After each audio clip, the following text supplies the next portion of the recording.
إن الحمد لله نحمده ونستعينه ونستغفره ونؤمن به ونتوكل عليه ونعوذ بالله من شرور أنفسنا ومن سيئات أعمالنا من يهده الله فلا مضل له ومن يضلل فلا هادي له وأشهد أن لا إله إلا الله وحده لا شريك له وأشهد أن محمدا عبده ورسوله يا أيها الذين آمنوا اتقوا الله حق تقاته ولا تموتن إلا وأنتم مسلمون يا أيها الناس اتقوا ربكم الذي خلقكم من نفس واحدة وخلق منها زوجها وبث منهما رجالا كثيرا ونساء واتقوا الله الذي تساءلون به والأرحام إن الله كان عليكم رقيبا يا أيها الذين آمنوا اتقوا الله وقولوا قولا سديدا يصلح لكم أعمالكم ويغفر لكم ذنوبكم ومن يطع الله ورسوله فقد فاز فوزا عظيما أما بعد فإن خير الحديث كتاب الله وخير الهدي هدي محمد صلى الله عليه وسلم وشر الأمور محدثاتها وكل محدثة بدعة وكل بدعة ضلالة وكل ضلالة في النار. أعوذ بالله من الشيطان الرجيم. بسم الله الرحمن الرحيم.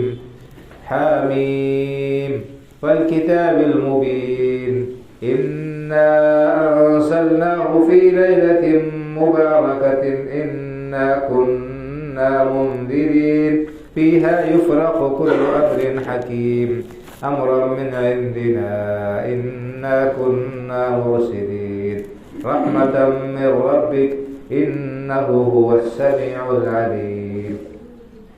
رب اشرح لي صدري ويسر لي أمري واحلل عقدة من لساني يفقه قولي. سبحانك لا علم لنا إلا ما علمتنا إنك أنت العليم الحكيم. اللہ وحدہ لا شریک کی حمد و ثنا اور رسول اکرم صلی اللہ علیہ وسلم پر بے شمار صلاۃ و سلام کے بعد، بھائیو اور بزرگوں، شعبان کا مہینہ چل رہا ہے اور اس مہینے کی 15ویں تاریخ کو شب برات کے نام سے جو جشن اور چراغاں وغیرہ کا اہتمام کیا جاتا ہے، یہ آپ تمام حضرات اچھی طرح سے جانتے ہیں۔ آج کے اس خطبے میں ہم کوشش کریں گے کہ اس ماہ شعبان کے تعلق سے قرآن و حدیث میں کیا کچھ آیا ہے، صحیح طریقے سے کیا کچھ ثابت ہے، اس کو واضح کیا جائے، اور اس مہینے کے تعلق سے بہت ساری جو غلط اور غیر ثابت شدہ چیزیں ہیں ان کو بھی واضح کیا جائے تاکہ ہم ان سے احتراز کریں اور بچیں۔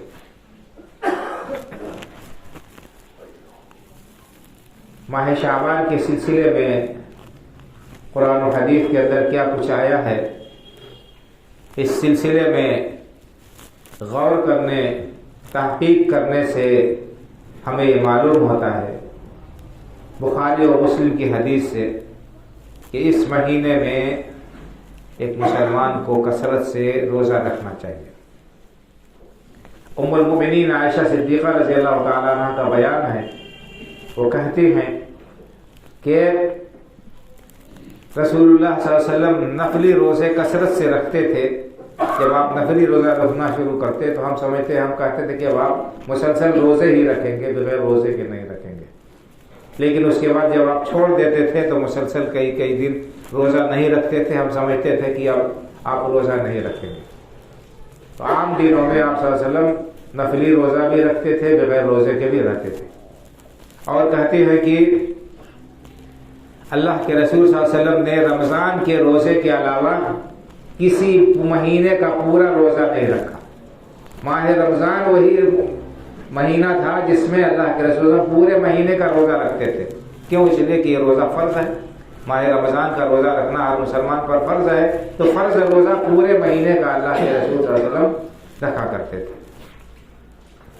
اور فرماتی ہیں کہ میں نے اللہ کے رسول صلی اللہ علیہ وسلم کو دیکھا کہ رمضان کے بعد سب سے زیادہ روزہ آپ جس مہینے میں رکھتے تھے وہ شعبان کے مہینے میں. رمضان کا فرض روزہ رکھ کر اس کے بعد اس کے علاوہ اگر کسی مہینے میں آپ روزہ کثرت سے رکھتے تھے تو شعبان کا روزہ، شعبان کا بیشتر حصہ آپ صلی اللہ علیہ وسلم روزے سے رہتے تھے. بہت کم ایسے دن ہوتے تھے جب آپ اس مہینے میں روزہ نہ رکھیں. تو یہ صحیح حدیث بخاری اور مسلم کی، اس سے پتہ چلتا ہے کہ رسول اللہ صلی اللہ علیہ وسلم کی سنت یا آپ کا طریقہ یہ تھا کہ آپ ماہ شعبان میں کثرت سے روزے رکھا کرتے تھے. اسی طرح سے حضرت اسامہ ابن زید رضی اللہ تعالیٰ عنہ راوی ہیں، وہ کہتے ہیں کہ میں نے اللہ کے رسول صلی اللہ علیہ وسلم سے پوچھا کہ اللہ کے رسول صلی اللہ علیہ وسلم آپ اس ماہ شعبان میں کثرت سے روزے رکھتے ہیں، کیا بات ہے؟ اور دوسرے مہینوں میں اتنا روزہ نہیں رکھتے جتنا آپ ماہ شعبان میں رکھتے ہیں. تو آپ نے فرمایا کہ اسی مہینے میں، اس مہینے میں، شعبان کے مہینے میں بندوں کے اعمال اللہ رب العالمین کی بارگاہ میں پیش کیے جاتے ہیں. اس لیے میں چاہتا ہوں کہ میرا عمل اللہ کی بارگاہ میں پیش ہو تو میں روزے سے رہوں. گویا کہ اس مہینے میں اللہ کے رسول صلی اللہ علیہ وسلم روزہ رکھتے تھے، اور اس کا سبب یہ بتایا کہ اس مہینے میں بندوں کے اعمال اللہ کی بارگاہ میں پیش کیے جاتے ہیں. اور اللہ کے رسول کو یہ بات پسند تھی کہ آپ صلی اللہ علیہ وسلم کا عمل اللہ کی بارگاہ میں اس وقت اس حالت میں پیش کیا جائے کہ آپ عبادت میں لگے ہوں. روزہ عبادت ہے تو یہ عبادت میں کی حالت میں آپ کا عمل اللہ کی بارگاہ میں پیش کیا جائے، یہ آپ کو پسند تھا. اس لیے اس مہینے میں کثرت سے روزہ رکھتے تھے. اسی طرح سے اللہ کے رسول صلی اللہ علیہ وسلم کا ایک معمول یہ بھی تھا کہ آپ ہفتے میں 2 دن، دوشنبہ اور جمعرات کو روزہ رکھتے تھے. آپ سے پوچھا گیا ان دونوں دنوں میں روزہ رکھنے کے سلسلے میں، تو آپ نے فرمایا کہ دوشنبہ کے دن میری پیدائش ہوئی، اس لیے اس خوشی میں میں روزہ رکھتا ہوں، یا اس کی وجہ سے روزہ رکھتا ہوں دوشنبہ کو. خوشی نہ کہیے، لیکن دوشنبہ کے دن آپ کا یوم ولادت ہے، اس یوم ولادت کے میں آپ روزہ رکھتے ہیں. اور بتایا کہ جمعرات کو بندوں کے اعمال اللہ کی بارگاہ میں پیش کیے جاتے ہیں، اس لیے میں روزہ رکھتا ہوں تاکہ میرا عمل اللہ کی بارگاہ میں پیش کیا جائے تو میں روزے سے رہوں. تو یہ 2 روایت ہے، ایک ام المؤمنین عائشہ رضی اللہ عنہا کی بخاری اور مسلم کے اندر کہ آپ صلی اللہ علیہ وسلم رمضان کے مہینے میں کثرت سے روزہ رکھتے تھے، اور دوسری روایت حضرت اسامہ ابن زید رضی اللہ عنہ کی جو سبب بتایا کہ شعبان میں کثرت سے روزہ رکھنے کا سبب یہ ہے کہ اس مہینے میں بندوں کے اعمال اللہ کی بارگاہ میں پیش کیے جاتے ہیں. تو اس ماہ شعبان کے تعلق سے صحیح روایات جو ہے، صحیح بات جو ہے وہ یہی کہ اس مہینے میں کثرت سے روزہ رکھنا چاہیے. اللہ کے رسول صلی اللہ علیہ وسلم سے یہی ثابت ہے، یہی منقول ہے. اس کے علاوہ بقیہ اور اس مہینے کی کسی تاریخ کو، خاص طور سے 15ویں شعبان کو، کوئی خاص عمل اللہ کے رسول صلی اللہ علیہ وسلم سے منقول نہیں. اس سلسلے میں روایتیں ضرور آئی ہیں ترمذی کے اندر اور دوسری کتابوں کے اندر، لیکن ہر روایت کے اندر علماء نے کلام کیا ہے، سب کو ضعیف قرار دیا ہے. امام بخاری رحمۃ اللہ علیہ نے خود اس حدیث کو ضعیف قرار دیا. امام ترمذی رحمۃ اللہ علیہ نے حدیث نقل کرنے کے بعد بیان کیا ہے کہ اس حدیث کو امام بخاری رحمۃ اللہ علیہ نے ضعیف قرار دیا ہے. لیکن لوگ اس حدیث کو بیان کرتے ہیں ماہ شعبان 15ویں شعبان کی فضیلت کے سلسلے میں، اور امام ترمذی کا قول جو ہے اس حدیث کے ضعیف ہونے کے سلسلے میں اس کو بول کر دیتے ہیں، اس کو بیان نہیں کرتے. تو یہ تو خیانت ہوئی کہ حدیث بیان کرے لیکن حدیث پر امام ترمذی رحمۃ اللہ علیہ کا جو قول ہے اور جو کلام ہے، اور انہوں نے امام بخاری رحمۃ اللہ علیہ سے جو کلام نقل کیا کہ حدیث ضعیف ہے، اس کو نہ بیان کیا جائے. حدیث اگر ضعیف ہے تو اس کو بیان کرنے کے ساتھ ساتھ اس کے ضعف کو بھی بیان کرنا چاہیے. المہم تو کوئی صحیح حدیث، کوئی صحیح دلیل اس سلسلے میں نہیں ملتی. اور آپ کے سامنے میں نے 25ویں پارے سورہ دخان کی چند آیتیں پڑھی. اس میں اللہ رب العالمین نے فرمایا بسم اللہ الرحمن الرحیم حامیم والکتاب المبین انا انزلناہ فی لیلۃ مبارکہ انا کنا منذرین فیہا یفرق کل امر حکیم امرا من عندنا انا کنا مرسلین رحمتا من ربک انہ هو السمیع العلیم۔ حامیم، قسم ہے کھلی ہوئی کتاب کی۔ یہ کتاب قرآن کریم کھلی ہوئی کتاب ہے، اس کے اندر ہدایت کی کھلی ہوئی نشانیاں موجود ہیں۔ اگر کوئی شخص نصیحت حاصل کرنا چاہے اور ہدایت کا طلبگار ہو تو یقیناً اس کتاب سے اس کو نصیحت ملے گی، اس کو ہدایت ملے گی۔ بالکل اس کی آیتیں روشن اور واضح ہیں، ان میں کسی قسم کا کوئی کسی قسم کی کوئی پوشیدگی، کوئی الجھاؤ نہیں۔ انا انزلناہ فی لیلۃ مبارکہ، یقیناً ہم نے اس قرآن کریم کو ایک بابرکت کی رات میں اتارا۔ انا انزلناہ فی لیلۃ مبارکہ، یقیناً ہم نے اس قرآن کریم کو ایک برکت والی رات میں اتارا ہے۔ انا کنا منذرین، یقیناً ہم ڈرانے والے ہیں۔ اس قرآن کو نازل کرنے کا ایک مقصد یہ بھی ہے کہ لوگوں کو اللہ کے عذاب سے ڈرایا جائے، اللہ کی پکڑ سے ان کو ڈرایا جائے، ان کو خوف دلایا جائے، اللہ کے عذاب سے ان کو چوکنا اور ہوشیار کیا جائے۔ تو فرمایا کہ ہم ڈرانے والے ہیں۔ فیہا یفرق کل امر حکیم، یہ رات ایسی رات ہے، بابرکت رات، جس میں ہر پختہ بات کا فیصلہ کیا جاتا ہے۔ فیہا یفرق کل امر حکیم، اس رات میں ہر پختہ بات کا فیصلہ کیا جاتا ہے۔ امر من عندنا، ہماری طرف سے حکم ہو کر، انا کنا مرسلین، یقیناً ہم ہی رسول بھیجنے والے ہیں۔ رحمت من ربک، یہ آپ کے رب کی مہربانی ہے کہ کتاب اس نے اتاری اور کتاب کو بیان کرنے کے لیے رسول صلی اللہ علیہ وسلم کو ذمہ داری دی۔ یہ اللہ رب العالمین کی بہت بڑی مہربانی ہے کہ اس نے انسانوں کے خوراک کا انتظام کیا، ان کے دنیاوی زندگی کی ضروریات کی تکمیل کی، ان کے جسم کی ضروریات کے لیے اللہ تعالیٰ نے زمین کے اندر طرح طرح کی چیزیں رکھی، پھل اور غلے اور سبزیاں اور تمام طرح کی چیزیں اللہ نے پیدا کی لوگوں کی جسمانی پرورش اور جسمانی ان کی غذا کے لیے۔ اسی طرح سے اللہ رب العالمین کی بہت بڑی مہربانی ہے کہ ان کی روحانی غذا کے لیے، روحانی تربیت کے لیے اس نے رسولوں کا سلسلہ جاری کیا، کتابوں کا کو اتارا اس نے۔ تو اس کی یہ مہربانی ہے کہ انسان کی روح کی غذا کے لیے اور ان کے روح کے علاج کے لیے اور ان کو صحیح جو ہے راستہ دکھانے کے لیے انبیاء کرام علیہ السلام کا اور کتابوں کا سلسلہ اللہ رب العالمین نے جاری کیا ہے۔ اللہ رب العالمین کی بہت بڑی مہربانی، اور یہ سلسلہ جناب محمد رسول اللہ صلی اللہ علیہ وسلم کے اوپر ختم ہو گیا۔ آپ کے بعد قیامت تک کوئی دوسرا نبی آنے والا نہیں، اور آپ کے اوپر نازل ہوئی کتاب قرآن کریم کے بعد کوئی دوسری کتاب اترنے والی نہیں ہے۔ یہ قرآن کریم آخری آسمانی کتاب ہے جو قیامت تک کے لوگوں کے لیے ہے باعث رہنمائی، اور اللہ کے رسول صلی اللہ علیہ وسلم پوری انسانیت کے لیے، رہتی دنیا تک کے لوگوں کے لیے نبی اور رسول بنا کر بھیجے گئے۔ آپ کی نبوت اور رسالت قیامت تک کے آنے والے لوگوں کے لیے ہے۔ المہم ان آیات میں جو اللہ نے فرمایا ہے کہ انا انزلناہ فی لیلۃ مبارکہ، ہم نے اس قرآن کو ایک بابرکت رات میں اتارا ہے، اسی کی تفسیر میں بعض مفسرین نے لکھا ہے کہ اس سے مراد 15ویں شعبان کی رات ہے۔ اسی آیت کریمہ سے لوگ قرآن کریم سے استدلال کرتے ہیں، کوشش کرتے ہیں 15ویں شعبان کی فضیلت بیان کرنے کی، کیونکہ بعض سلف سے، بعض تابعین رحمہم اللہ سے یہ قول منقول ہے کہ اس سے مراد 15ویں شعبان کی رات ہے، لیکن ان کا یہ قول خود قرآن کریم کی روح سے باطل و غلط ہو جاتا ہے۔ کیوں؟ اس لیے کہ قرآن میں اللہ تعالیٰ نے صاف صاف فرما دیا کہ انا شہر رمضان الذی انزل فیہ القرآن، رمضان کا مہینہ وہ مہینہ ہے جس میں قرآن اتارا گیا۔ تو رمضان کا مہینہ اللہ نے بتایا، پھر کیا کہا؟ انا انزلناہ فی لیلۃ القدر، لیلۃ القدر میں اللہ نے قرآن کو اتارا۔ تو لیلۃ القدر کون سی رات ہے؟ آپ کو معلوم ہی ہے کہ رمضان کے آخری عشرے کی طاق راتوں میں سے کوئی طاق رات ہے، کوئی ایک رات ہے جس کی فضیلت اللہ رب العالمین نے خود بیان فرمائی کہ وما ادراک ما لیلۃ القدر، آپ کو کیا پتا کہ لیلۃ القدر کیا ہے؟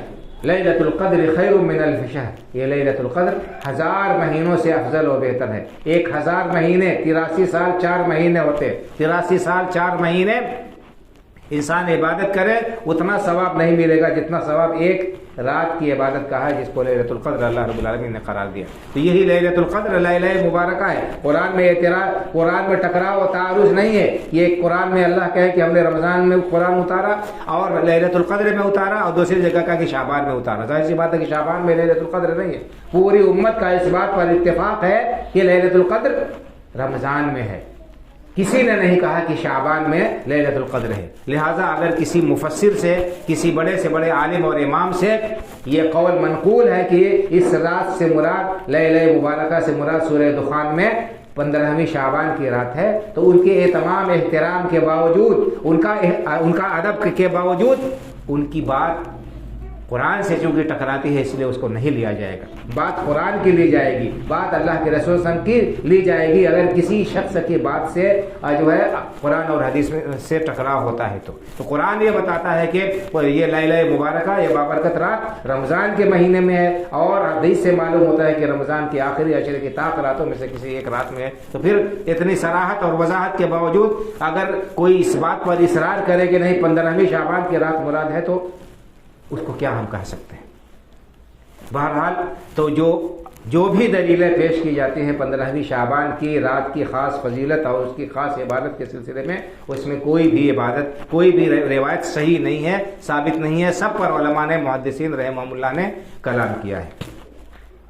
اس لیے ہمیں چاہیے کہ ہم اتنا ہی عمل کریں جتنا اللہ رب العالمین کی کتاب سے ثابت ہے، جتنا اللہ کے رسول صلی اللہ علیہ وسلم کی سنت سے ثابت ہے، وہی ہمارے لیے کافی ہونا چاہیے، اور اسی پر ہمیں اکتفا کرنا چاہیے۔ اگر کوئی شخص اس سے آگے قدم بڑھاتا ہے تو گویا کہ وہ اپنے آپ کو ہلاکت کے گڑھے میں گرا رہا ہے، اور وہ اپنے آپ کا خسارہ اور نقصان کر رہا ہے۔ کامیابی اور بھلائی اسی میں ہے کہ انسان اسی حد کے اندر رہے جو حد اللہ اس کے رسول صلی اللہ علیہ وسلم نے متعین کر دی ہے۔ قرآن اور حدیث کے دائرے سے باہر اگر کوئی شخص باہر نکلتا ہے اور کوئی نئی چیز دین کے نام پر ایجاد کرتا ہے تو یہ بہت ہی خطرناک معاملہ ہے، انسان کے منہ پر مار دیا جائے گا، اور اللہ رب العالمین کے ہاں اسے اس پر اجر و ثواب نہیں مل سکتا ہے، چاہے اس کی نیت کتنی ہی صحیح اور درست کیوں نہ ہو۔ تو 15ویں شعبان کے سلسلے میں، اس رات کی عبادت کے سلسلے میں علماء نے صراحتاً لکھا ہے کہ جو روایتیں بیان کی جاتی ہیں وہ ثابت نہیں ہیں اور ضعیف ہیں، ان کے اندر کمزوری پائی جاتی ہے، متصل نہیں ہے، راویوں کی ایک دوسرے سے ملاقات نہیں ہے، وغیرہ وغیرہ۔ ہاں، قبرستان جانے کا ایک جو معاملہ ہے، یہ قبرستان جانے کا حکم اللہ کے رسول صلی اللہ علیہ وسلم نے دیا ہے کہ انسان کو جب بھی موقع ملے قبرستان جائے، اور قبرستان جانے کا مقصد کیا ہے کہ وہاں عبرت اور نصیحت حاصل کرے۔ آپ نے فرمایا کہ كنت نهيتكم عن زيارة القبور ألا فزوروها فإنها تذكر الآخرة۔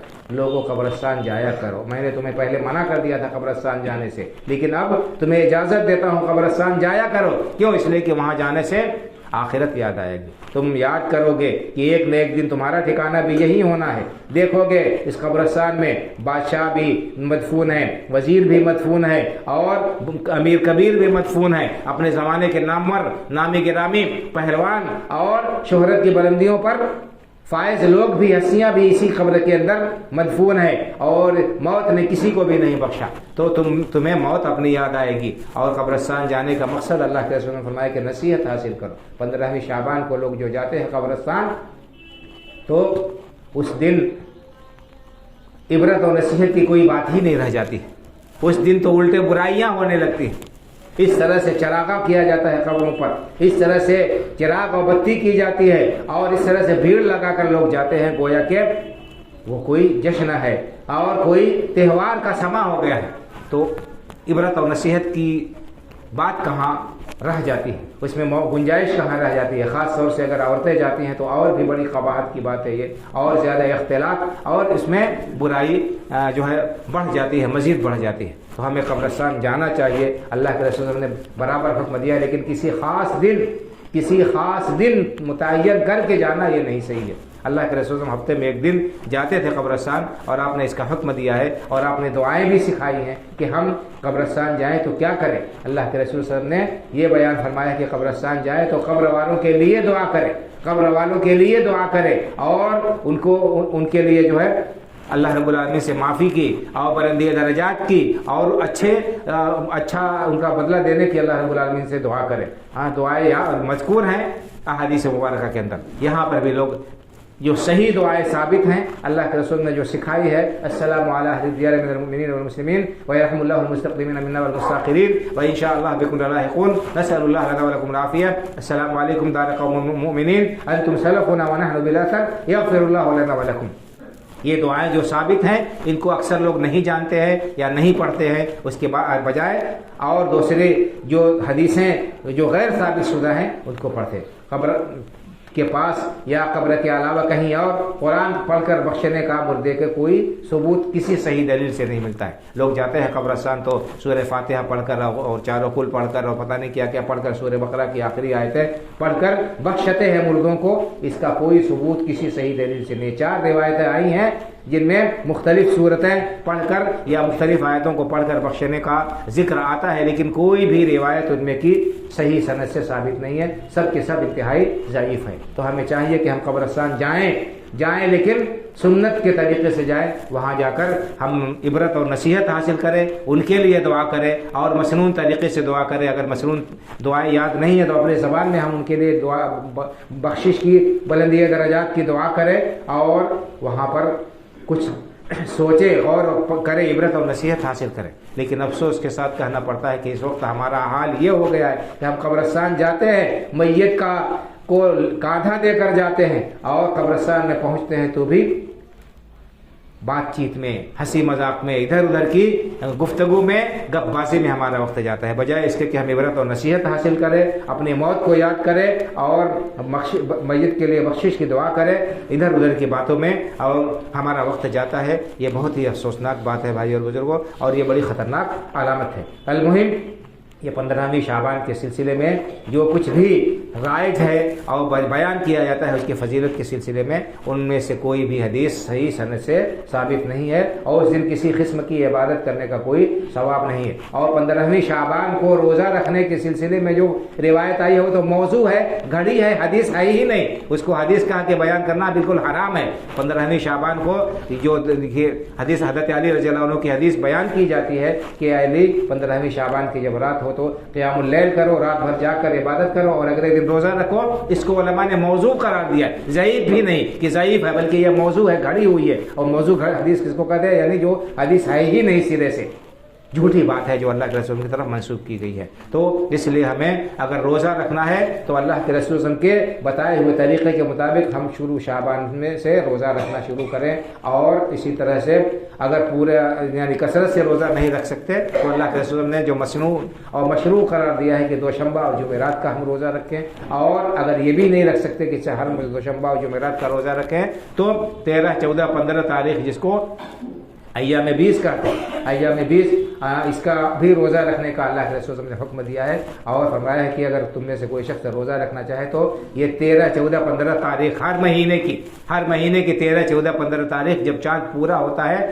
تو ان دنوں کو روزہ رکھنا چاہیے۔ تو اس انسان کو چاہیے کہ وہ روزہ ان 3 دنوں میں رکھے، اس وجہ سے نہیں کہ یہ شعبان کا روزہ ہے یا 15ویں شعبان اور شب برات کی وجہ سے یہ روزہ رکھ رہے ہیں، نہیں، بلکہ اس وجہ سے کہ اللہ کے رسول نے عام حکم دیا ہے کہ مہینے میں 3 روزہ رکھیں، اور ان 3 روزوں 3 کسی بھی تاریخ میں رکھ سکتے ہیں، لیکن 13، 14، 15 کو روزہ رکھنا یہ افضل ہے۔ اللہ کے رسول نے اس کی تلقین کی ہے، کئی صحابہ کرام رضی اللہ عنہم اجمعین کو اللہ کے رسول نے یہ بات بتائی ہے کہ اگر تمہیں مہینے میں 3 روزہ رکھنا ہے تو 13، 14، 15 تاریخ کا روزہ ہر مہینے رکھ لیا کرو، اور نصف شعبان کے بعد روزہ رکھنے سے اللہ کے رسول صلی اللہ علیہ وسلم نے منع فرمایا ہے کہ انسان آدھا شعبان گزرنے کے بعد پھر روزہ رکھنا شروع کرے، یہ مناسب نہیں ہے۔ کیوں؟ اس لیے کہ آگے فرض روزہ آ رہا ہے، رمضان کا مہینہ آ رہا ہے، آخر میں اگر روزہ رکھیں گے تو کمزوری آ جائے گی، اور روزہ رکھنے کا جو فرض روزہ رکھنے کے لیے جو قوت ہونی چاہیے اس میں کمی واقع ہو سکتی ہے۔ اس لیے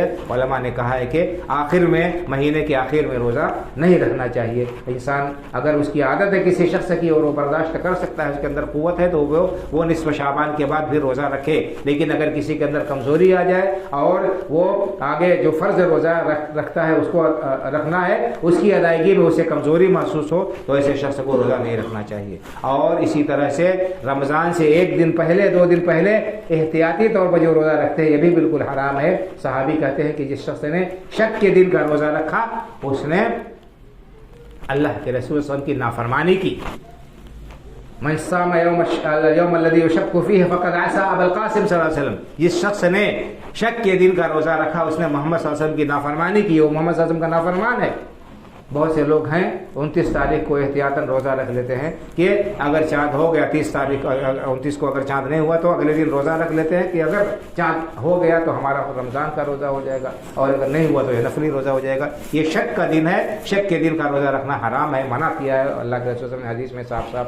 اسی طرح سے آپ نے فرمایا کہ صوموا لرؤیتہ وافطروا لرؤیتہ، چاند دیکھ کر روزہ رکھنا شروع کرو اور چاند دیکھ کر روزہ رکھنا بند کرو۔ یعنی اسلامی کیلنڈر جو ہے وہ شروع ہوتا ہے چاند دیکھنے سے۔ جب چاند دیکھ لیا آدمی نے تو مہینہ شروع ہو گیا۔ کوئی بھی مہینہ شروع ہوتا ہے چاند دیکھنے سے، اور اگر چاند نہیں نظر آیا تو 30 دن سے زیادہ کا عربی مہینہ نہیں ہوتا ہے۔ 30 تاریخ پوری کرنے کے بعد اگلے دن سے روزہ رکھیں، اور اسی طرح سے 29 رمضان کو چاند نظر آ جاتا ہے تب اگلے دن عید منائی جائے گی، اور اگر نہیں نظر آتا ہے، رؤیت کی کوئی ثبوت نہیں ملتا ہے، تو پھر رمضان کے بھی 30 روزے پورے کیے جائیں گے۔ یہ سب آداب ہیں اور احکام ہیں جو بیان کیے گئے ہیں احادیث مبارکہ میں۔ ہمیں چاہیے کہ ہم ان چیزوں کا اہتمام کریں اور دین کا علم حاصل کرنے کی کوشش کریں، اور جو کچھ ہمیں معلوم ہو جاتا ہے صحیح دلیل سے اس کو کھلے دل سے قبول کریں، اس کے سامنے سر تسلیم خم کر لیں۔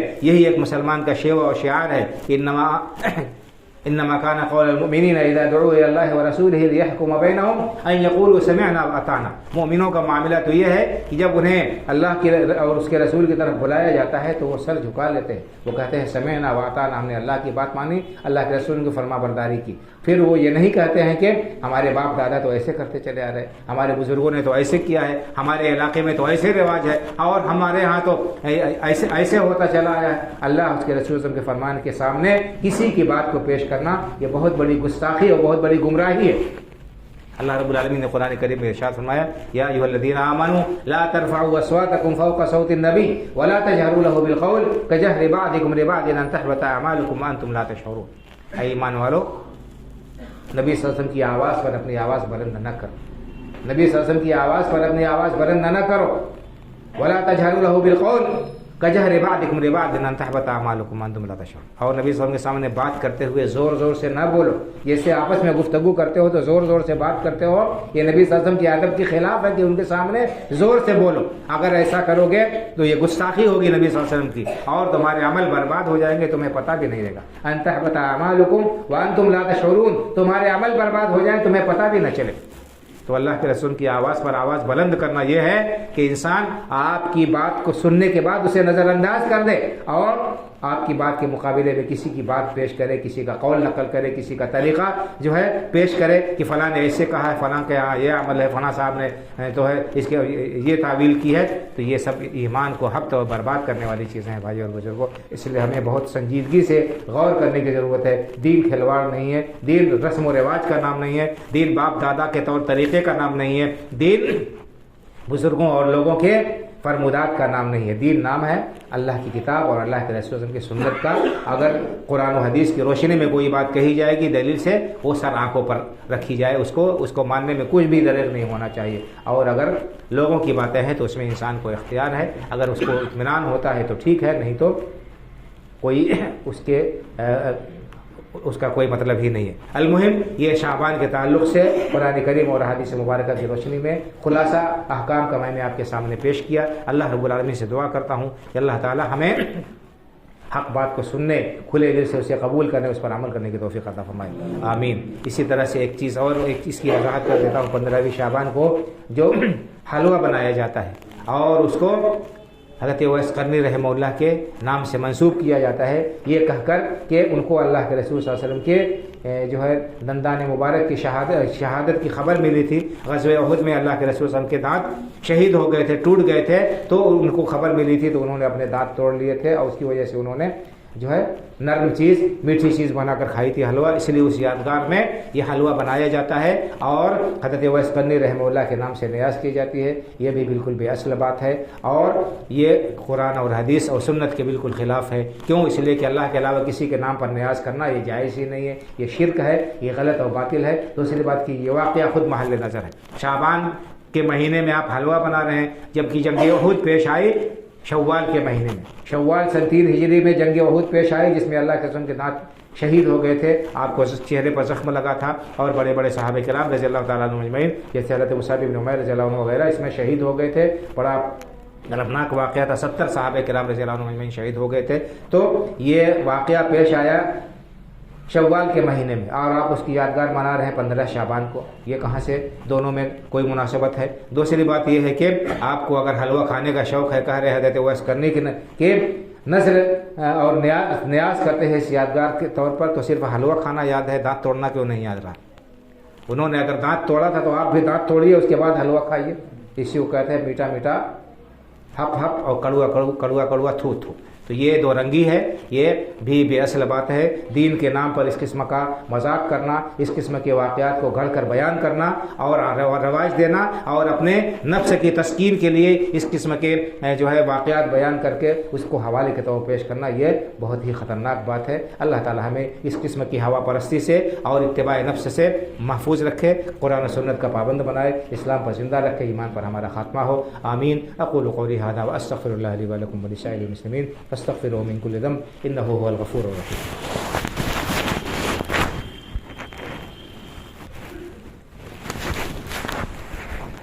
ان الحمد لله نحمده ونستعينه ونستغفره ونؤمن به ونتوكل عليه ونعوذ بالله من شرور انفسنا ومن سيئات اعمالنا، من يهده الله فلا مضل له ومن يضلل فلا هادي له، وأشهد أن لا إله إلا الله وحده لا شريك له، وأشهد أن محمدا عبده ورسوله، إن الله وملائكته يصلون على النبي، يا أيها الذين آمنوا صلوا عليه وسلموا تسليما، اللهم صل على محمد وعلى آل محمد كما صليت على إبراهيم وعلى آل إبراهيم إنك حميد مجيد، اللهم بارك على محمد وعلى آل محمد كما باركت على إبراهيم وعلى آل إبراهيم إنك حميد مجيد، اللهم انصر من نصر دين محمد صلى الله عليه وسلم واجعلنا منهم، واخذل من خذل دين محمد صلى الله عليه وسلم ولا تجعلنا منهم، عباد الله رحمكم الله، إن الله يأمر بالعدل والإحسان وإيتاء ذي القربى وينهى عن الفحشاء والمنكر والبغي يعظكم لعلكم تذكرون، فاذكروا الله يذكركم وادعوه يستجب لكم ولذكر الله أكبر والله يعلم ما تصنعون۔